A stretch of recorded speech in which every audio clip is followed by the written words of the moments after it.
Hi hello. ഇന്ന് നമ്മൾ കാണാൻ പോകുന്നത് 2023 റിലീസായിട്ടുള്ള ഒരു ഇന്തോനേഷ്യൻ ഹൊറർ മിസ്റ്ററി മൂവിയാണ്. മൂവിയുടെ നെയിം ഡൂസൻ പോക്കോങ്. മൂവിയിലേക്ക് പോകുന്നതിന് മുമ്പായിട്ട് ആദ്യമായിട്ടാണ് ഈ ചാനൽ കാണണമെങ്കിൽ ഒന്ന് സബ്സ്ക്രൈബ് ചെയ്ത് സപ്പോർട്ട് ചെയ്യണം. അപ്പം നമുക്ക് നേരെ മൂവിയിലേക്ക് പോവാം. മൂവിയുടെ സ്റ്റാർട്ടിങ് സീനിൽ നൈറ്റ് ടൈമിൽ ഒരാൾ ശ്മശാനത്തിൽ കുഴി എടുത്തുകൊണ്ടിരിക്കുന്നതായിട്ട് കാണിക്കുകയാണ്. ആ കുഴിയിലേക്ക് ഒരു ഡെഡ് ബോഡി എടുത്ത് വെച്ചതിന് ശേഷം കുഴി മൂടുന്നതിന് മുമ്പായിട്ട് അയാൾ ആ ഡെഡ് ബോഡിയിൽ നിന്ന് തുണി മാറ്റി അതിൻ്റെ ഫേസ് നോക്കുകയാണ്. ആ മുഖം വല്ലാതെ വികൃതമായിട്ടാണ് ഉണ്ടായിരുന്നത്. എന്തോ ഒരു വലിയ മാരക രോഗം വന്ന് ആൾ മരിച്ചു പോയിരിക്കുകയാണ്. കുഴിയെടുത്ത ആള് അയാളുടെ കാലിലേക്ക് നോക്കുമ്പോൾ അയാൾക്കും ഈ ഒരു രോഗമുള്ളതായിട്ട് കാണിക്കുകയാണ്. അത് നോക്കിയതിന് ശേഷം അയാൾ വ്യത്യസ്തമായ രീതിയിൽ വിസിലടിക്കുമ്പോൾ ആ സൗണ്ട് കേട്ടിട്ട് ഗ്രാമത്തിലുള്ള മറ്റാളുകളും വിസിലടിക്കുന്നതായിട്ടും കാണിക്കുകയാണ്. ആ ഗ്രാമത്തിലുള്ള ഭൂരിഭാഗം ആളുകളും ഈ ഒരു പകർച്ചവ്യാധി വന്നിട്ട് മരിച്ചു പോയിരിക്കുന്നതായിട്ടും കാണിക്കുകയാണ്. അടുത്തതായിട്ട് ഈ ഗ്രാമത്തിൽ വലിയൊരു പകർച്ചവ്യാധി പടർന്നു പിടിച്ചിരിക്കുകയാണെന്ന് അറിഞ്ഞിട്ട് ഒരു മെഡിക്കൽ ടീം അവിടേക്ക് വരാനായിട്ട് ഒരുങ്ങുകയാണ്. ആ മെഡിക്കൽ ടീമിൽ 3 പേരാണുള്ളത്. നമ്മുടെ കഥയിലെ ഹീറോയിൻ മിലയും പിന്നെ അവളുടെ ഫ്രണ്ട്സായ പുപ്പൂട്ടും ജെൻഡീസും.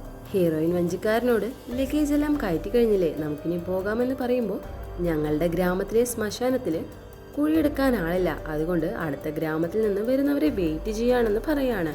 കുറച്ചു നേരത്തിന് ശേഷം അയാൾ പറഞ്ഞ 2 പേര് അവിടേക്ക് വരികയാണ്. സെസേബ് പിന്നെ അവൻ്റെ ഫ്രണ്ട് ഡീഡൻ. ഞങ്ങൾ വരാൻ ലേറ്റായി, ഞങ്ങളോട് ക്ഷമിക്കണമെന്ന് പറഞ്ഞിട്ട് അവർ യാത്ര തുടരുകയാണ്. പോകുന്ന വഴിക്ക് അവരെല്ലാവരും പരസ്പരം പരിചയപ്പെടുന്നുമുണ്ട്. ഇതേ സമയത്ത് ആ വഞ്ചിയിൽ എന്തോ ഒരു വാചകം എഴുതി വെച്ചിരിക്കുന്നതായിട്ട് ഹീറോയിൻ്റെ ശ്രദ്ധയിലും പെടുകയാണ്. അങ്ങനെ വഞ്ചി യാത്ര അവസാനിക്കുകയാണ്. ഇനി ഗ്രാമത്തിലേക്ക് എത്തണമെങ്കിൽ കാൽനടയായിട്ട് പോകണം. ഇവിടെ നിന്ന് ഇനി എത്ര ദൂരം നടക്കണമെന്ന് വഞ്ചിക്കാരനോട് ചോദിക്കുമ്പോൾ ഒരു 3 മണിക്കൂർ നടക്കണമെന്ന് അയാളും പറയാണ്. അവരെല്ലാവരും ചേർന്നിട്ട് അവിടെ നിന്ന് കാടിനുള്ളിലൂടെ ഗ്രാമത്തിലേക്ക് പോവാണ്. പോകുന്ന വഴിയിൽ മരങ്ങളിലെല്ലാം എന്തെല്ലാമോ മന്ത്രവാദം ചെയ്തു വെച്ചിരിക്കുന്നതായിട്ട് കാണുകയാണ്. ഇവിടെയെല്ലാം എന്തിനാണ് ഇങ്ങനെ ചെയ്തു വെച്ചിരിക്കുന്നതെന്ന് ഹീറോയിൻ വഞ്ചിക്കാരനോട് ചോദിക്കുമ്പോൾ അതിനെപ്പറ്റി എനിക്കൊന്നും അറിയില്ല, എൻ്റെ ചെറുപ്പം മുതലേ ഈ സ്ഥലം ഇങ്ങനെ തന്നെയാണ് ഉള്ളതെന്ന് പറഞ്ഞിട്ട് കാടും കടന്ന് അവരെ ഗ്രാമത്തിലേക്ക് എത്തിച്ചേരുകയാണ്. ആ ഗ്രാമത്തിൽ വല്ലാത്തൊരു നിശബ്ദതയാണ് ഉള്ളത്. ഒരു മനുഷ്യരുടെയും അനക്കം പോലും ഉണ്ടായിരുന്നില്ല. ഗ്രാമത്തിലുള്ള വീടുകളുടെ വാതിലുകളിലെല്ലാം തന്നെ വ്യത്യസ്തമായ രീതിയിൽ എക്സ് മാർക്ക് ഉള്ളതായി കണ്ട് വഞ്ചിക്കാരനോട് കാര്യം ചോദിക്കുമ്പോൾ അതിനർത്ഥം ഈ വീട്ടിലുള്ള ആളുകളെല്ലാം പകർച്ചവ്യാധി വന്ന് മരിച്ചുപോയി, ഈ വീട്ടിൽ ആരുമില്ല, അതുകൊണ്ടാണ് ഇങ്ങനെയൊരു എക്സ് മാർക്ക് വരച്ചിരിക്കുന്നതെന്ന് അയാളും പറയാണ്. ആ ഗ്രാമത്തിൽ രോഗം വരാത്ത കുറച്ച് ആളുകൾ മാത്രമാണ് ഉണ്ടായിരുന്നത്. അവർ ജീവനോടെയുള്ള ആളുകളുടെ ലിസ്റ്റ് എടുത്തുകൊണ്ടിരിക്കുകയാണ്. ആകെ 17 പേരാണ് ഇപ്പോൾ ജീവനോടെ ഉള്ളത്. ബാക്കി 52 പേര് മരിച്ചുപോയി എന്ന കാര്യം അവർ സംസാരിച്ചുകൊണ്ടിരിക്കുമ്പോൾ അവിടേക്ക് ഹീറോയിനും മറ്റുള്ളവരും വരികയാണ്. രോഗം ബാധിച്ചവരെയെല്ലാം ഒരു റൂമിലാണ് കിടത്തിയിരിക്കുന്നത്. അവിടേക്ക് എല്ലാവരെയും വഞ്ചിക്കാരൻ കൂട്ടിക്കൊണ്ടു പോയിട്ട് ഇവരെ എല്ലാവരെയും ഈ രോഗം ബാധിച്ചിട്ട് 1 മാസമായി, നിങ്ങളുടെ മെഡിക്കൽ ടീം ഇവിടേക്ക് വരാനായിട്ട് വെയിറ്റ് ചെയ്യായിരുന്നു എന്ന് പറയാണ്. ഒരു പ്രധാനപ്പെട്ട കാര്യം കൂടിയുണ്ട്, ഇവിടെയുള്ള രോഗികളെല്ലാം നിങ്ങൾ ഡയറക്റ്റായിട്ട് തുടരുത്, ഈ ഒരു പകർച്ചവ്യാധി നിങ്ങൾക്കും പകരാൻ ചാൻസ് ഉണ്ട്, നിങ്ങൾ ശ്രദ്ധിക്കണം എന്ന് പറഞ്ഞിട്ട് അടുത്ത റൂമിലേക്ക് അവരെ കൂട്ടിക്കൊണ്ടു പോവാണ്. അവിടെയാണ് സ്റ്റാർട്ടിംഗ് സീനിൽ ശ്മശാനത്തിൽ കുഴിയെടുത്തോണ്ടിരുന്ന ആളെ കാണിക്കണത്. അയാൾക്കും ഈ ഒരു രോഗം മുഴുവനായിട്ട് പടർന്നിരിക്കുകയാണ്. അടുത്തതായിട്ട് മരിച്ചുപോയവരെ അടക്കിയിരിക്കുന്ന റൂമിലേക്ക് പോയിട്ട് സെസപ്പിനോടും ഫ്രണ്ടിനോടും ഈ ബോഡികളെല്ലാം നിങ്ങളാണ് അടക്കം ചെയ്യേണ്ടത് എന്ന് പറയുമ്പോൾ ചെയ്തോളാമെന്ന് അവരും പറയാണ്. അതിനുശേഷം ഹീറോയിനും ഫ്രണ്ട്സിനും താമസിക്കാനുള്ള റൂം വഞ്ചിക്കാരൻ അറേഞ്ച് ചെയ്ത് കൊടുക്കുകയാണ്. ഞങ്ങളെവിടെ താമസിക്കുമെന്ന് സെസപ്പ് ചോദിക്കുമ്പോൾ ശ്മശാനത്തിനടുത്തുള്ള ഒരു വീട്ടിൽ അവർക്ക് താമസം ഒരുക്കി കൊടുക്കുകയാണ്. വീടിനുള്ളിൽ നിന്ന് ഡീഡനൊരു മാപ്പ് കിട്ടുന്നുണ്ട്. അതെന്താണെന്ന് അവർക്ക് 2 പേർക്കും മനസ്സിലാവുന്നതുമില്ല. അതുപോലെ തന്നെ മരിച്ചുപോയവരെ എങ്ങനെ അടക്കം ചെയ്യണം എന്ന രീതികളടങ്ങിയ ഒരു ബുക്ക് അവർക്ക് കിട്ടുകയാണ്. അവരും ഈ ജോലി ചെയ്യാനാണ് വന്നിരിക്കുന്നത്, അത് കാരണം അതിനെക്കുറിച്ചെല്ലാം അറിയാമെന്ന് പറഞ്ഞിട്ട് അവർ ആ ബുക്ക് അവിടെ നിന്ന് മാറ്റി വെക്കുകയാണ്. അവിടെ നിന്ന് വേറൊരു ലിസ്റ്റ് അവർക്ക് കിട്ടുകയാണ്. ഈ ഗ്രാമത്തിലെ 52 പേര് മരിച്ചുപോയതിൻ്റെ ലിസ്റ്റായിരുന്നു അത്. ഇത്രയും ആളുകൾ 3 ദിവസം കൊണ്ടാണ് മരിച്ചുപോയത് എന്ന വിവരം കൂടി അവർക്ക് മനസ്സിലാവുകയാണ്. അടുത്തതായിട്ട് ഹീറോയിൻ്റെ ഫ്രണ്ട് പുപ്പൂരിനെ കാണിക്കുകയാണ്. അവൾ അവിടെയുള്ള പഴയ ഫോട്ടോസ് നോക്കിക്കൊണ്ടിരിക്കുകയാണ്. ആ റൂമിൽ ഒരു കുട നിവർത്തി വെച്ചിരിക്കുന്നതായിട്ട് കണ്ടിട്ട് അവൾ അത് മടക്കി വെക്കുകയാണ്. ഇതേ സമയത്ത് ഹീറോയിൻ അവിടേക്ക് വരികയാണ്. ഈ ഗ്രാമത്തിലുള്ള ആളുകൾക്ക് എന്ത് രോഗമാണ് വന്നിരിക്കുന്നതെന്ന് നിനക്ക് അറിയാമോ? ഇതുപോലെയൊന്നും ഞാൻ ഇതുവരെയും കണ്ടിട്ടില്ല, നീ കണ്ടിട്ടുണ്ടോ എന്ന് ഹീറോയിനോട് പുപ്പൂര് ചോദിക്കുകയാണ്. ഞാൻ കണ്ടിട്ടില്ല, പക്ഷേ ആ രോഗം എന്താണെന്നറിയില്ലെങ്കിലും ഇവിടെയുള്ള ആളുകൾക്ക് നമ്മളെ കൊണ്ട് കഴിയുന്ന പോലെ ഹെൽപ്പ് ചെയ്യണമെന്ന് പറഞ്ഞ് അവിടെയുള്ള രോഗികളെ നോക്കാനായിട്ട് അവർ വാർഡിലേക്ക് പോവാണ്. മരിച്ചുപോയവരെ കിടത്തിയിരിക്കുന്ന റൂമിൽ നിന്ന് സ്മെല്ല് വരുന്നതിനാൽ ഹീറോയിൻ നേരെ ആ റൂമിലേക്ക് പോയിട്ട് സ്മെല്ല് മാറാനായിട്ട് ബോള് പോലെ എന്തോ ഒന്ന് ബോഡികൾ കിടക്കുന്നതിനിടയിലേക്ക് ഉരുട്ടിവിടുകയാണ്. ഉരുട്ടിവിട്ട ബോളുകളെല്ലാം തന്നെ തിരിച്ചു വരുന്നത് കണ്ടിട്ട് ഹീറോയിനും ഷോക്കാവുകയാണ്. അവിടെ ഉണ്ടായിരുന്ന ഒരു ബോഡിക്ക് അനക്കം വെക്കുന്നത് കണ്ടിട്ട് ഹീറോയിൻ ഭയന്നു പോകുന്നുണ്ടെങ്കിലും അതൊരു എലിയായിരുന്നു. അടുത്തതായി നൈറ്റില് സെസപ്പും ഫ്രണ്ടും ചേർന്നിട്ട് മരിച്ചവരെ അടക്കം ചെയ്തുകൊണ്ടിരിക്കുന്ന ടൈമിൽ ആരോ വിസിലടിക്കുന്ന സൗണ്ട് കേട്ടിട്ട് അതാരാണെന്ന് നോക്കുമ്പോൾ അതൊരു കൊച്ചു പെൺകുട്ടിയായിരുന്നു. ആ ഗ്രാമത്തിലെ വേറൊരാൾ കൂടി മരിച്ചു പോയിരിക്കുകയാണ്. അയാളുടെ ബോഡിയും എടുത്തുകൊണ്ട് ആളുകൾ അവിടെ നിന്ന് പോവാണ്. അതിനുശേഷം ഈ വീട്ടിൽ ആരുമില്ല എന്ന് പറഞ്ഞിട്ട് ഒരാൾ വന്നിട്ട് എക്സ് മാർക്ക് ഇടുന്നുണ്ട്. പെട്ടെന്ന് തന്നെ വീടിനുള്ളിൽ ലൈറ്റ് ഓൺ ആവുകയാണ്. അകത്താരേലും ഉണ്ടോ എന്ന് ചോദിച്ചുകൊണ്ട് അയാൾ അകത്തേക്ക് പോവാണ്. അയാളുടെ കൈ തട്ടിയിട്ട് ഒരു പെയിന്റ് ബോട്ടിൽ താഴെ വീണ് അതിലൊരു കാൽപ്പാട് കണ്ടിട്ട് അയാൾ ഭയന്നു പോവാണ്. അയാൾ അവിടെ നിന്നും പേടിച്ചോടി പോവാണ്. ഇതേ സമയത്ത് തന്നെ ഹീറോയിന്റെ ഫ്രണ്ട് പോയിട്ട് കുളിച്ചുകൊണ്ടിരിക്കുമ്പോൾ പേഷ്യൻസിന്റെ റൂമിൽ നിന്ന് എന്തോ സൗണ്ട് കേൾക്കുകയാണ്. പേഷ്യൻസ് എല്ലാവരും തന്നെ റൂമിലുണ്ടോ എന്ന് നോക്കാനായിട്ട് അവൾ അവിടേക്ക് ചെല്ലുകയാണ്. ഒരു പേഷ്യന്റിനെ മാത്രം റൂമിൽ കാണാത്ത കാരണം അയാൾ എവിടെ പോയി എന്ന് അവൾ അന്വേഷിച്ചുകൊണ്ടിരിക്കുമ്പോൾ തന്നെ അയാൾ അവൾക്ക് നേരെ വന്ന് അവളുടെ കഴുത്തിൽ പിടിക്കാനായിട്ട് ശ്രമിക്കുകയാണ്. പിടിവലിക്കിടയിൽ അയാൾ നിലത്ത് വീഴാണ്. തലയ്ക്ക് പരിക്ക് പറ്റിയതിനാൽ അയാൾ മരിച്ചു പോവാണ്. മൂവിയുടെ സ്റ്റാർട്ടിംഗ് സീനിൽ ശ്മശാനത്തിൽ കുഴിയെടുത്തോണ്ടിരുന്ന ആളായിരുന്നു അത്. ഇക്കാര്യങ്ങളെല്ലാം തന്നെ ഹീറോയിൻ കണ്ടുകൊണ്ടാണ് വന്നത്. എന്തിനാണ് അയാളെ തള്ളിയിട്ടെന്ന് ചോദിക്കുമ്പോൾ ഞാനൊന്നും ചെയ്തതല്ല, അയാൾ തന്നെയാണ് എന്നെ ഉപദ്രവിക്കാൻ വന്നതെന്ന് അവൾ മറുപടി പറയാണ്.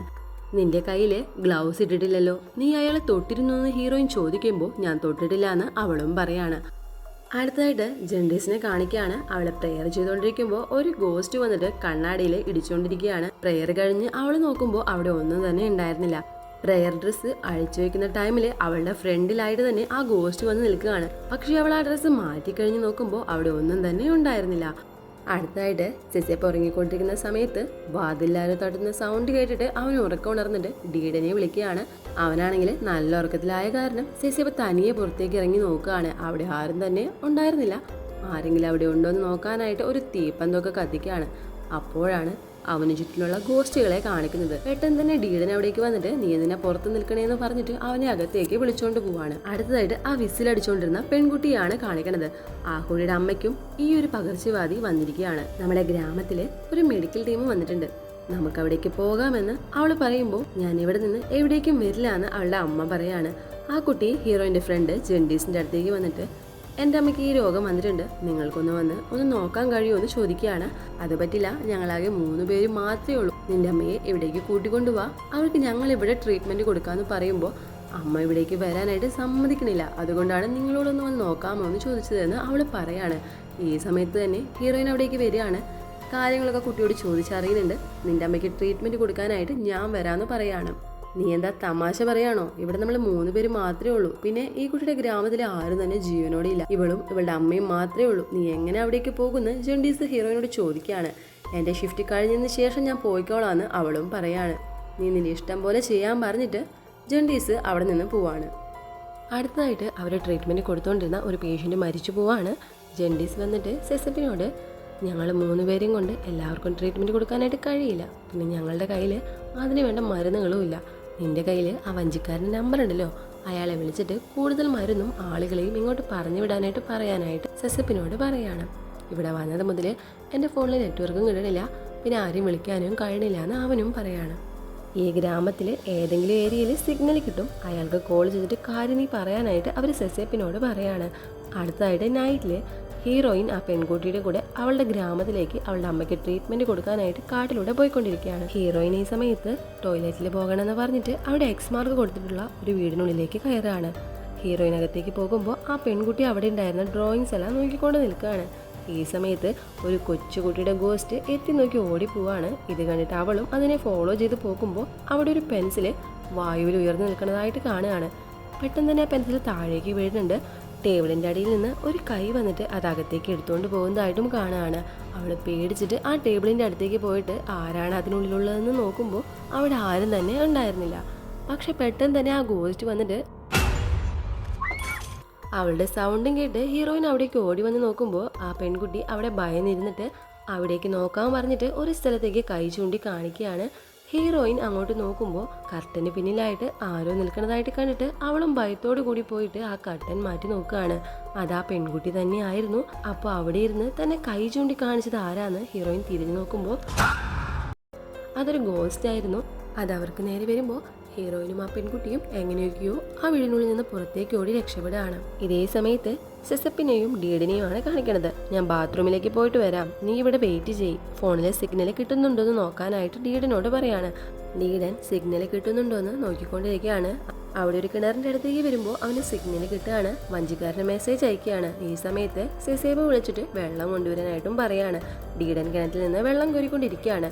അവൻ വിസിലടിച്ചുകൊണ്ടാണ് വെള്ളം കോരിക്കൊണ്ടിരിക്കുന്നത്. ഇതേ സമയത്ത് തന്നെ വേറെ ആരോ തിരിച്ച് വിസിലടിക്കുന്നതായിട്ടും കേൾക്കുകയാണ്. വെള്ളം കോരിക്കൊണ്ടിരുന്ന ബക്കറ്റ് പുറത്തേക്ക് വലിക്കാനും അവനെ കൊണ്ട് കഴിയണില്ല. ആഞ്ഞു വലിക്കുമ്പോൾ കയറും പൊട്ടി ഡീഡൻ നിലത്ത് വന്ന് വീഴാണ്. അവൻ സെസപ്പിനെ വിളിക്കുകയാണ്. അവൻ വിളിച്ചതുപോലെ തന്നെ കിണറിനുള്ളിൽ നിന്ന് ആവർത്തിച്ച് സെസപ്പ് എന്ന ഗോസ്റ്റും വിളിക്കുകയാണ്. ബാത്റൂമിലിരുന്ന സെസപ്പിനെയും ആ ഗോസ്റ്റ് എത്തി നോക്കി പേടിപ്പിക്കുകയാണ്. രണ്ടുപേരും വല്ലാതെ ഭയന്ന് അവിടെ നിന്ന് റൂമിലേക്ക് പോവാണ്. ഈ വിവരം അറിഞ്ഞിട്ട് ഹീറോയിൻ്റെ ഫ്രണ്ട്സ് അവരുടെ അടുത്തേക്ക് വരികയാണ്. എന്തിനാണ് ആ ഗോസ്റ്റ് നമ്മളിങ്ങനെ പേടിപ്പിക്കണത്? അതിന് എന്തെങ്കിലും കാരണം ഉണ്ടാവുമോ? സെസപ്പ്, നീ ആ ബോഡിയൊക്കെ അടക്കം ചെയ്യുന്ന സമയത്ത് എല്ലാ ചടങ്ങുകളും കൃത്യമായി ചെയ്തിട്ടുണ്ടായിരുന്നില്ലേ? അതിന് മുകളിലുള്ള തുണികളെല്ലാം തന്നെ നീ മാറ്റിയിട്ടുണ്ടായിരുന്നില്ലേ എന്ന് ചോദിക്കുമ്പോൾ ഞാൻ അതാണ് ആദ്യം ചെയ്യുന്നത്, അതിനുശേഷമാണ് ഞാൻ ബോഡി അടക്കം ചെയ്യണമെന്ന് അവൻ പറയാണ്.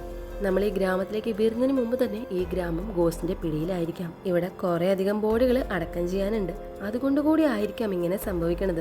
അതുകൊണ്ട് നമ്മൾ പെട്ടെന്ന് എല്ലാ ബോഡികളും അടക്കം ചെയ്യണമെന്ന് അവർ സംസാരിക്കുകയാണ്. ആ വഞ്ചിക്കാരന് മെസ്സേജ് അയച്ചിട്ടുണ്ടായിരുന്നു എന്ന് ചോദിക്കുമ്പോൾ മെസ്സേജ് അയച്ചിരുന്നു, പക്ഷേ റിപ്ലൈ സിഗ്നൽ ഇല്ലാത്ത കാരണം വന്നിട്ടില്ല എന്ന് പറയാണ്. ഈ സമയത്താണ് ആ കുട്ടിയുടെ കൂടെ പോയ ഹീറോയിൻ ഇതുവരെയും തിരിച്ചു വന്നിട്ടില്ല എന്ന കാര്യം അവർക്ക് ഓർമ്മ വരുന്നത്. ഹീറോയിൻ ആ പെൺകുട്ടിയുടെ കൂടെ വീട്ടിലെത്തിയിരിക്കുന്നതായിട്ട് കാണിക്കുകയാണ്. ഹീറോയിനോട് അവിടെ നിൽക്കാൻ പറഞ്ഞിട്ട് ആ കുട്ടി അകത്തേക്ക് പോവാണ്. അടുത്ത റൂമിൽ ആ കുട്ടിയുടെ അമ്മ ഇരുന്നിട്ട് മുടി ചീകുന്നതായിട്ട് ഹീറോയിനും കാണുകയാണ്. അവളും അവിടെ ചെന്നിരിക്കുന്ന ടൈമിൽ അവളുടെ പിന്നിലായിട്ട് ഒരു ഗോസ്റ്റ് വന്ന് നിൽക്കുന്നതായിട്ടും കാണിക്കുകയാണ്. അകത്തേക്ക് പോയി പെൺകുട്ടി പുറത്ത് വന്നിട്ട് എൻ്റെ അമ്മ അടുത്ത റൂമിലാണുള്ളതെന്ന് പറയുമ്പോൾ ഹീറോയിനും ഷോക്കായി. ആ ബെഡിലിരുന്നത് ആരാണെന്ന് നോക്കുമ്പോൾ അവിടെ ഇരുന്ന ലേഡിയെ കാണുന്നുണ്ടായിരുന്നില്ല. ഇതേ സമയം തന്നെ ഹീറോയിനെ അന്വേഷിച്ച് നമുക്ക് പോകാമെന്ന് ഫ്രണ്ട്സും സംസാരിച്ചുകൊണ്ടിരിക്കുകയാണ്. എല്ലാവരും കൂടി പോകണ്ട, ഇവിടെ ഒരാളെങ്കിലും നിൽക്കണ്ടേന്ന് പറഞ്ഞിട്ട് പുപ്പുട്ടിനെ അവിടെ നിർത്തിയിട്ട് ബാക്കി എല്ലാവരും ഹീറോയിനെ അന്വേഷിച്ച് പോവാണ്. പുപ്പുട്ട് മാത്രമാണ് ഇപ്പോൾ വീട്ടിലുള്ളത്. പേഷ്യൻസിൻ്റെ റൂമിൽ നിന്ന് എന്തോ സൗണ്ട് കേട്ട് അവൾ അവിടേക്ക് പോയി നോക്കുകയാണ്.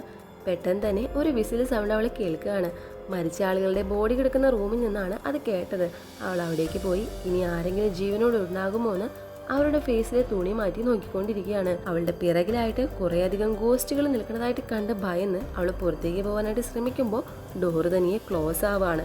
അവളും ഭയത്തില് ഡോർ ഓപ്പൺ ചെയ്യാനായിട്ട് പറയാണ്. പെട്ടെന്ന് തന്നെ ആ ഡോർ ഓപ്പൺ ആയിട്ട് അവൾ പുറത്തേക്ക് ഇറങ്ങി ഓടുന്നുണ്ട്. പക്ഷേ ആ ഗോസ്റ്റ് അവളുടെ കാലിൽ പിടിച്ച് വലിച്ച് അവളെ അകത്തേക്ക് കൊണ്ടുപോവാണ്. വലിക്കുന്ന ആ സ്പീഡിൽ അവളുടെ താടി അവിടെ ഇടിച്ച് തകർന്ന് അവൾ അവിടെ വെച്ച് തന്നെ മരിച്ചു പോവാണ്. ഹീറോയിൻ ആ പെൺകുട്ടിയുടെ അമ്മയ്ക്ക് ട്രീറ്റ്മെന്റ് കൊടുത്തുകൊണ്ടിരിക്കുന്നതായിട്ട് കാണിക്കുകയാണ്. നിങ്ങൾ ഇവിടെ നിൽക്കണ്ട, ഞങ്ങളുടെ കൂടെ വരികയാണെങ്കിൽ നിങ്ങൾക്ക് നല്ല ട്രീറ്റ്മെന്റ് കിട്ടും. അതൊന്നും വേണ്ട, ഞാനും എത്രയും പെട്ടെന്ന് മരിച്ചു പോകും. അങ്ങനെ സംഭവിക്കുകയാണെങ്കിൽ എൻ്റെ ഹസ്ബൻഡിൻ്റെ അടുത്ത് തന്നെ എന്നെ അടക്കം ചെയ്യണമെന്ന് അവരും പറയാണ്.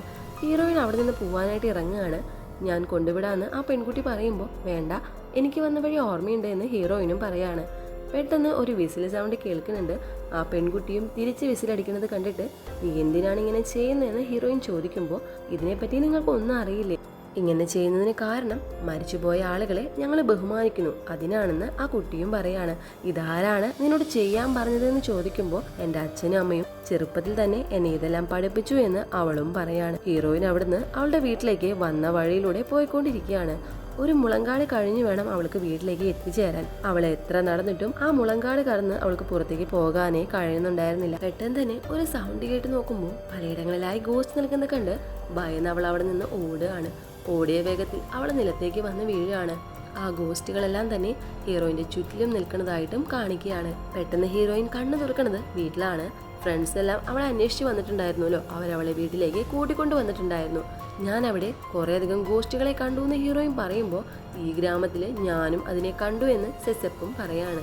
പെട്ടെന്ന് തന്നെ ഹീറോയിന്റെ ഫ്രണ്ട് എന്തോ കണ്ട ഭയന്ന് ബഹളം വെക്കുകയാണ്. അവരവിടേക്ക് പോയി നോക്കുമ്പോൾ പുപ്പറ്റ് അവിടെ താഴെ തകർന്ന് മരിച്ചു കിടക്കുന്നതായിട്ടും കാണുകയാണ്. അടുത്ത ദിവസം തന്നെ സെസപ്പും ഡീഡനും ചേർന്നിട്ട് മരിച്ചുപോയ ഫ്രണ്ടിന്റെ ബോഡി തുണിയെല്ലാം ചുറ്റിയിട്ട് അവൾക്ക് ചെയ്യേണ്ട ചടങ്ങുകളെല്ലാം ചെയ്തുകൊണ്ടിരിക്കുകയാണ്. ജെൻഡീസ് ഈ സമയത്ത് വഞ്ചിക്കാരനയച്ച മെസ്സേജിന് റിപ്ലൈ വന്നോന്ന് ചോദിക്കുമ്പോൾ ഇല്ല എന്ന് അവർ മറുപടി പറയാണ്.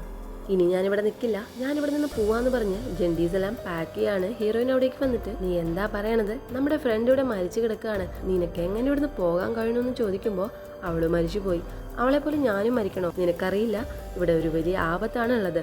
പിന്നെ ഒരു കാര്യം, നമ്മുടെ ഫ്രണ്ട് മരിച്ചതിന് നീയും ഒരു കാരണമാണ്, ആ പെൺകുട്ടിയുടെ കൂടെ നീ പോയത് കാരണമാണ് അവളെ തനിച്ചാക്കിയിട്ട് നിന്നെ അന്വേഷിച്ച് ഞങ്ങൾ വന്നത്, അതുകൊണ്ടാണ് അവളിപ്പോൾ മരിച്ചു പോയതെന്ന് ജെൻഡീസ് ഹീറോയിനോട് പറയാണ്. ഇതേ സമയത്ത് ഡീഡൻ അവിടേക്ക് വന്നിട്ട് വഞ്ചിക്കാരന് മെസ്സേജ് അയച്ചിട്ടുണ്ടായിരുന്നല്ലോ, അയാൾ ഇപ്പോൾ റിപ്ലൈ തന്നിട്ടുണ്ട്, അയാൾ ഈ ഗ്രാമത്തിലേക്ക് വന്നുകൊണ്ടിരിക്കുകയാണെന്നാണ് പറഞ്ഞിരിക്കുന്നത്. ഫ്രണ്ട് ഹീറോയിനോട് ഞാൻ ആ വഞ്ചിക്കാരൻ്റെ അടുത്തേക്ക് പോവാണ്, നീ വരുന്നുണ്ടെങ്കിൽ വാ, ഇല്ലെങ്കിൽ നീ ഇവിടെ തന്നെ കിടന്ന് മരിച്ചോ എന്ന് പറഞ്ഞിട്ട് അവൾ അവിടെ നിന്നും പോവാണ്. ഫ്രണ്ട് പോയതിനു ശേഷം പുപ്പറ്റിന്റെ മരണത്തിൽ താനാണ് കാരണമെന്ന് വിചാരിച്ചിട്ട് ഹീറോയിൻ കരഞ്ഞുകൊണ്ടിരിക്കുന്നതായിട്ടും കാണിക്കുകയാണ്. അടുത്തതായിട്ട് ആ പെൺകുട്ടിയുടെ വീട്ടിൽ കാണിക്കുകയാണ്. അവളുടെ അമ്മയുടെ റൂമിന്റെ ജനലക്കരികിലായിട്ട് ഒരു ഗോസ്റ്റ് നിൽക്കുന്നത് കണ്ടിട്ട് അവർ ഭയപ്പെട്ട് മകളെ വിളിക്കുകയാണ്. അവൾ അവിടേക്ക് വന്ന് എന്തിനാ ഭയപ്പെടുന്നത്, കാറ്റില് ജനലടഞ്ഞതാണെന്ന് പറഞ്ഞിട്ട് അവിടെ നിന്നും പോവാണ്. അവൾ പോയതിനു ശേഷം അവളുടെ അമ്മയുടെ തലയ്ക്ക് മുകളിലായിട്ട് എന്തോ സൗണ്ട് കേൾക്കുകയാണ്. അവർ പതിയെ മുകളിലേക്ക് നോക്കുമ്പോൾ ആ ഗോസ്റ്റ് അവരുടെ മുഖത്തേക്ക് എന്തോന്ന് ശബ്ദിച്ചിട്ടാണ് അവരവിടെ വെച്ച് തന്നെ മരിച്ചു പോവാണ്. അടുത്തതായിട്ട് ഡീഡൻ ഉറങ്ങുന്ന സമയത്ത് ആരോ ഡോറ് തട്ടുന്ന സൗണ്ട് കേട്ടിട്ട് അവൻ ഉറക്കമുണരെയാണ്. കണ്ണാടിയിലേക്ക് പോയി അവൻ നോക്കുമ്പോൾ ഈ ഗ്രാമത്തിലുള്ള ആളുകൾക്ക് വന്നിരിക്കുന്ന അതേ രോഗം തന്നെ ഇപ്പൊ ഡീഡനും വന്നിരിക്കുകയാണ്. വാതിലാര തട്ടിയതെന്ന് പോയിട്ട് അവൻ നോക്കുമ്പോൾ അത് സെസപ്പായിരുന്നു. നീ എന്താ ഇവിടെ ഇരട്ടത്തിരിക്കണത് എന്ന് പറഞ്ഞിട്ട് വിളക്ക് കത്തിച്ചിട്ട് നോക്കുമ്പോൾ അവിടെ ഇരുന്ന സെസപ്പിനെ അവിടെ കാണാതാവുകയാണ്. അകത്തേക്ക് പോയിട്ടുണ്ടാവും എന്ന് വിചാരിച്ചിട്ട് അവൻ അകത്ത് പോയിട്ട് ബെഡിലേക്ക് നോക്കുമ്പോൾ ആരോ അവിടെ കിടക്കുന്നുണ്ട്. ബെഡ്ഷീറ്റ് മാറ്റി നോക്കുമ്പോൾ അവിടെ ഡീഡൻ തന്നെയാണ് കിടന്നിരുന്നത്. അവനവിടെ മരിച്ചിട്ടാണ് കിടക്കണത്. ഇത് കണ്ട് ഭയന്ന് ഡീഡൻ അവിടെ നോളി സെസപ്പിന്റെ അടുത്തേക്ക് വരികയാണ്. ഞാൻ വീടിനുള്ളിൽ ഒരു ഗോസ്റ്റിനെ കണ്ടു, പിന്നെ ഈ ഗ്രാമത്തിലുള്ള ആളുകൾക്ക് വന്നതുപോലെ എനിക്കും ഈ രോഗം വന്നു എന്ന് അവൻ പറയാണ്. ഇതേ സമയത്ത് അവരുടെ അടുത്തേക്ക് ആ പെൺകുട്ടി വന്നിട്ട് അവളുടെ അമ്മ മരിച്ചുപോയ കാര്യം പറയാണ്. അവർ 3 പേരും ചേർന്നിട്ട് അവളുടെ അമ്മയുടെ ആഗ്രഹം പോലെ തന്നെ അച്ഛൻ്റെ അടുത്ത് തന്നെ അവരെ അടക്കം ചെയ്യാനായിട്ട് ബോഡിയുമായിട്ട് അവിടെ നിന്നും പോവാണ്. സെസപ്പ് ശ്മശാനത്തിൽ പോയി അവരെ ഭർത്താവിൻ്റെ കൂടെ തന്നെ അടക്കം ചെയ്യാനായിട്ട് അവരുടെ ഹസ്ബൻഡിൻ്റെ കല്ലറ തുറക്കുമ്പോൾ സെസപ്പ് ഒന്ന് ഷോക്കാവാണ്. സാധാരണ ഒരു ബോഡി അടക്കം ചെയ്യുമ്പോൾ അതിൻ്റെ തലയുടെ ഭാഗത്ത് കല്ല് സ്ഥാപിച്ചിട്ട് അതിലായിരിക്കും പേരെല്ലാം എഴുതി വെച്ചിട്ടുണ്ടാവുക. എന്നാൽ ഇവിടെ ഈ ബോഡിയുടെ കാലിൻ്റെ ഭാഗത്തായിരുന്നു കല്ല് വെച്ചിട്ടുണ്ടായിരുന്നത്. എങ്ങനെ ഈ തെറ്റ് സംഭവിച്ചു എന്ന് അവൻ ചിന്തിച്ചുകൊണ്ട് നിൽക്കുകയാണ്. അടുത്തതായി ഡീഡൻ ഫോണിലെ സിഗ്നൽ നോക്കി കിണറിന്റെ അടുത്തേക്ക് വരികയാണ്. വെള്ളം കോരാൻ വെച്ച ബക്കറ്റ് അവൻ അറിയാതെ കിണറ്റിലേക്ക് വീണും പോണുണ്ട്. അവൻ അതൊന്നും ശ്രദ്ധിക്കാതെ തന്നെ കിണറിന് മുകളിൽ കയറിയിട്ട് വഞ്ചിക്കാരനെ കോൾ ചെയ്യുമ്പോൾ അയാളെ ഫോൺ അറ്റൻഡ് ചെയ്യാണ്. ഇവിടെ ഒരു വലിയ പ്രശ്നം നടക്കുകയാണ്, ഞങ്ങളെ രക്ഷിക്കണം, വേഗം ഞങ്ങളെ കൂട്ടിക്കൊണ്ടു പോകാനായിട്ട് അവൻ പറയുമ്പോൾ പുറത്ത് നല്ല മഴയാണ്, ഇപ്പം എന്നെ കൊണ്ട് അങ്ങോട്ട് വരാൻ കഴിയില്ല, നാളെ രാവിലെ ഞാൻ വന്ന് നിങ്ങളെ കൂട്ടിക്കൊണ്ടു പോവാന്ന് അയാളും മറുപടി പറയാണ്. അവരെ സംസാരിച്ചുകൊണ്ടിരിക്കുമ്പോൾ തന്നെ ഡീഡന്റെ കയ്യിലുള്ള ഫോൺ കിണറ്റിലേക്ക് വീണ ബക്കറ്റിനുള്ളിലേക്ക് വീഴാണ്. അവനത് പുറത്തേക്ക് എടുക്കാൻ ശ്രമിച്ചുകൊണ്ടിരിക്കുന്ന സമയത്ത് തന്നെ ഒരു ഗോസ്റ്റ് വന്ന് അവനെ കിണറ്റിനുള്ളിലേക്ക് വലിച്ചെടുത്തുകൊണ്ട് പോവാണ്. അടുത്തതായിട്ട് വഞ്ചിക്കാരൻ്റെ അടുത്തേക്ക് പോയ ജെൻഡീസിനെയാണ് കാണിക്കണത്. അവള് കാടിനുള്ളിൽ വെച്ചിട്ട് വഴി മറന്നു പോവാണ്. ഈ ടൈമിൽ തന്നെ എന്നെ ഹെൽപ്പ് ചെയ്യ് എന്നൊരു സൗണ്ട് അവൾ കേൾക്കുകയാണ്. അത് അവളുടെ മരിച്ചുപോയ ഫ്രണ്ട് പുപ്പറ്റ് ആയിരുന്നു. അത് കണ്ട് അവളും ഭയന്ന് അവിടെ നിന്നും ഓടിപ്പോവാണ്. ഇതേ സമയത്ത് സെസപ്പിനെ കാണിക്കുകയാണ്. മരിച്ചുപോയവരുടെ തലയ്ക്ക് ഭാഗത്ത് വെക്കേണ്ട കല്ല് എന്തിനാണ് കാലിന്റെ ഭാഗത്ത് വെച്ചത് എന്ന ഡൗട്ടിലാണ് അവൻ ഇപ്പോഴും. സ്റ്റാർട്ടിങ് സീനിൽ മരിച്ചുപോയവരെ എങ്ങനെയാണ് അടക്കം ചെയ്യുന്നത് എന്നൊരു ബുക്ക് അവരെടുത്ത് മാറ്റി വെച്ചിട്ടുണ്ടായിരുന്നല്ലോ. ആ ബുക്ക് പോയി എടുത്ത് നോക്കുകയാണ്. ആ ബുക്കിൽ മരിച്ചുപോയവരുടെ കാലിന്റെ ഭാഗത്ത് വേണം ആ കല്ല് സ്ഥാപിക്കാൻ എന്നും, ഇല്ലെങ്കിൽ പോക്കോങ് എന്ന് പറയുന്ന ഗോസ്റ്റ് ഈ ഗ്രാമത്തെ മുഴുവൻ നശിപ്പിക്കുമെന്നും എഴുതി വെച്ചിരിക്കുന്നതായിട്ട് കണ്ടിട്ട് ഹീറോയിന്റെ അടുത്തേക്ക് ഓടിപ്പോയിട്ട് ഞാനാണ് എല്ലാത്തിനും കാരണം, ഇവിടെയുള്ള ആചാരങ്ങളെല്ലാം ഞാനാണ് തെറ്റിച്ചതെന്ന് സിസബ പറയാണ്. മരിച്ചുപോയവരുടെ കാലിന്റെ അടുത്താണ് കല്ല് സ്ഥാപിക്കേണ്ടത്, പക്ഷെ ഞാനത് തലയ്ക്കടുത്താണ് സ്ഥാപിച്ചത്, അതുമൂലം ഈ ഗ്രാമത്തിലുള്ള എല്ലാ ഗോസ്റ്റുകളെയും ഞാൻ ഉണർത്തിയെന്ന് പറഞ്ഞുകൊണ്ടിരിക്കുമ്പോൾ ഹീറോയിന്റെ കൂടെ ഉണ്ടായിരുന്ന ആ പെൺകുട്ടിയെ കാണാതാവുകയാണ്. ഡീഡനെയും കാണാനില്ല, നീ അവനെ പോയി നോക്ക്, ഞാൻ ആ കുട്ടിയെ നോക്കാമെന്ന് പറഞ്ഞിട്ട് സെസേപ്പ് അവിടെ നിന്ന് അവളെ അന്വേഷിച്ച് പോവാണ്. ആ പെൺകുട്ടിയെ കാണിക്കുമ്പോൾ അവളുടെ അടുത്തേക്ക് അവളുടെ മരിച്ചുപോയ അച്ഛനും അമ്മയും വരികയാണ്. അവളും അവരുടെ അടുത്തേക്ക് ചെല്ലുകയാണ്. പക്ഷേ അവരുടെ അടുത്തെത്തി കഴിയുമ്പോൾ അത് അവളുടെ അച്ഛനും അമ്മയും ആയിരുന്നില്ല, അത് ഗോസ്റ്റ് ആയിരുന്നു. സെസേപ്പ് അവിടേക്ക് വേഗം വന്ന് ആ കുട്ടിയെ അവിടെ നിന്ന് രക്ഷപ്പെടുത്തുകയാണ്. അവരെ വീടിനുള്ളിൽ പോയിട്ട് കട്ടിലിനടിയിലായിട്ട് ഒളിച്ചിരിക്കുകയാണ്. ഗോസ്റ്റും അവരെ ഫോളോ ചെയ്ത് വീടിനകത്തേക്ക് വരികയാണ്. പെട്ടെന്ന് തന്നെ ആ ഗോസ്റ്റ് അവിടെ നിന്ന് മറഞ്ഞു പോകുന്നുണ്ട്. പക്ഷെ അത് എവിടേക്കും പോയിട്ടുണ്ടായിരുന്നില്ല. കട്ടിലിനടിയിലൂടെ വന്ന് അവരെ ഭയപ്പെടുത്തുകയാണ്. അവരും ഭയന്ന് വീട്ടിൽ നിന്ന് പുറത്തേക്ക് ഇറങ്ങി ഓടുകയാണ്. ഇതേ സമയം ഹീറോയിൻ ഡീഡനെ അന്വേഷിച്ച് കിണറിന്റെ അടുത്തേക്ക് വരുമ്പോൾ അവൻ കിണറിനുള്ളിൽ മരിച്ചു കിടക്കുന്നതായി കണ്ടിട്ട് സെസപ്പിന്റെ അടുത്തേക്ക് വന്നിട്ട് ഡീഡൻ മരിച്ചുപോയി, നമ്മളിപ്പോൾ തന്നെ ഈ ഗ്രാമത്തിൽ നിന്ന് പുറത്തു പോകണമെന്ന് പറയാണ്. സെസപ്പിന് അത് വിശ്വസിക്കാനേ കഴിയുന്നുണ്ടായിരുന്നില്ല. അവന്റെ പ്രിയപ്പെട്ട ഫ്രണ്ടാണ് മരിച്ചു പോയിരിക്കുന്നത്. എന്നിരുന്നാലും ഈ ഗ്രാമത്തിൽ നിന്ന് എങ്ങനെയെങ്കിലും രക്ഷപ്പെടണമെന്ന് കരുതിയിട്ട് അവരവിടെ നിന്ന് പോവാനായിട്ട് ഒരുങ്ങുകയാണ്. പക്ഷെ ആ പെൺകുട്ടിയാണെങ്കിൽ അവിടെ നിന്ന് വരാനായിട്ട് തയ്യാറാവുന്നുമില്ല. അവൾ ജനിച്ചത് മുതൽ അവൾ ഈ ഗ്രാമത്തിൽ നിന്ന് പുറത്തേക്ക് എവിടേക്കും പോയിട്ടില്ല. അതുകൊണ്ട് തന്നെ ഇവിടുന്ന് പുറത്തു പോകാനായിട്ട് അവൾക്ക് ഭയമാണ്. നീ ഭയപ്പെടണ്ട, നീ എൻ്റെ കൂടെ വാ, ഞാൻ നിന്നെ നോക്കിക്കോളാന്ന് ഹീറോയിനും പറയുകയാണ്. എന്നിട്ട് അവർ തിരിഞ്ഞു നോക്കുമ്പോൾ ആ ഗ്രാമത്തിലുള്ള എല്ലാ ഗോസ്റ്റുകളും അവരെ തന്നെ നോക്കി അവിടെ നിൽക്കുന്നതായിട്ടും കാണുകയാണ്. ഹീറോയിൻ ആ പെൺകുട്ടിയെയും അവിടെ നിന്ന് നിർബന്ധിച്ച് അവർ 3 പേരും കൂടി ആ കാടിനുള്ളിലൂടെ ഓടിപ്പോയിക്കൊണ്ടിരിക്കുകയാണ്. ഈ സമയത്ത് ഗോസ്റ്റുകൾ വന്നിട്ട് സെസപ്പിനെ ആ കുഴിയിലേക്ക് വലിച്ചുകൊണ്ട് പോവാണ്. അപ്പോഴാണ് സെസപ്പ് ആലോചിക്കണത്, ആ മരിച്ചുപോയ അടക്കം ചെയ്യണ ബുക്കിന് പിന്നിലായിട്ട് കുറച്ച് മന്ത്രവാർത്തകൾ എഴുതിയിട്ടുണ്ടായിരുന്നു. അത് ചൊല്ലാനായിട്ട് അവരോട് ആവശ്യപ്പെടുകയാണ്. ആ കുട്ടിയും ആ മന്ത്രവാർത്തകൾ ചൊല്ലുകയാണ്. സെസപ്പിനെ മുഴുവനായിട്ടും ആ ഗോസ്റ്റുകൾ കുഴിക്കുള്ളിലേക്ക് വലിച്ചുകൊണ്ട് പോയെങ്കിലും ആ പെൺകുട്ടി മന്ത്രങ്ങൾ ചൊല്ലിക്കൊണ്ടേ ഇരിക്കുകയാണ്. അവസാനം ആ ഗോസ്റ്റുകളൊക്കെ അവിടെ നിന്നും മറിഞ്ഞു പോവാണ്. സെസപ്പ് അവിടെ നിന്നും രക്ഷപ്പെടുകയാണ്. അങ്ങനെ നേരം വെളുക്കുകയാണ്. രാവിലെ വരാമെന്ന് പറഞ്ഞ വഞ്ചിക്കാരൻ അവിടേക്ക് വരികയാണ്. അവരും ആ വഞ്ചിയിൽ കയറിയിട്ട് അവിടെ നിന്നും പോവാണ്. മൂവിയുടെ സ്റ്റാർട്ടിംഗ് സീനിൽ ഹീറോയിൻ വഞ്ചിയിലേക്ക് കയറിയപ്പോൾ അവിടെ ഒരു വാചകം എഴുതി വെച്ചത് അവൾ ശ്രദ്ധിച്ചിട്ടുണ്ടായിരുന്നു. ഇപ്പോഴാണ് ആ വാചകത്തിന്റെ അർത്ഥം എന്താണെന്ന് അവൾ വഞ്ചിക്കാരനോട് ചോദിക്കണത്. വഞ്ചിക്കാരൻ അവൾക്ക് അതിന്റെ അർത്ഥം പറഞ്ഞു കൊടുക്കുകയാണ്. ഓരോ ഗ്രാമത്തിലും ഓരോ സ്ഥലത്തും അതിൻ്റെതായ ആചാരങ്ങളുണ്ട് എന്നതാണ് ഇതിന്റെ അർത്ഥം എന്ന് അയാൾ അവൾക്ക് പറഞ്ഞു കൊടുക്കുകയാണ്. അവർ ഈ ഗ്രാമത്തിലേക്ക് വന്നിട്ട് അവിടുത്തെ ആചാരങ്ങളൊന്നും അറിയാത്ത കാരണം തന്നെ അവിടെയുള്ള പ്രശ്നങ്ങളിൽ പെട്ടുപോവാണ്. അവസാനം അവർ 3 പേരും മാത്രമാണ് ഇപ്പം ആ ഗ്രാമത്തിൽ നിന്ന് രക്ഷപ്പെട്ടിട്ടുള്ളത്. അവരവിടെ നിന്ന് പോയതിനു ശേഷം ഈ ഗ്രാമത്തിലേക്ക് വേറൊരു ടീം വരികയാണ്. ഇവിടെ ആരെങ്കിലും ജീവനോടെ ഉണ്ടോ എന്നൊക്കെ അന്വേഷിക്കാനായിട്ട് ഒരു ടീം അവിടേക്ക് വരികയാണ്. അവരവിടേക്ക് വരുമ്പോൾ ഹീറോയിൻ്റെ ഫ്രണ്ട് ജെൻഡീസിനെ അവിടെ കാണുന്നുണ്ട്. അവള് മരിച്ചു പോയിട്ടുണ്ടായിരുന്നില്ല. ആ ഗോസ്റ്റുകളെയൊക്കെ കണ്ട ആ പേടിയിൽ തന്നെ അവളുടെ മാനസിക നില തന്നെ മുഴുവനായിട്ടും തെറ്റിപ്പോയേക്കാണ്.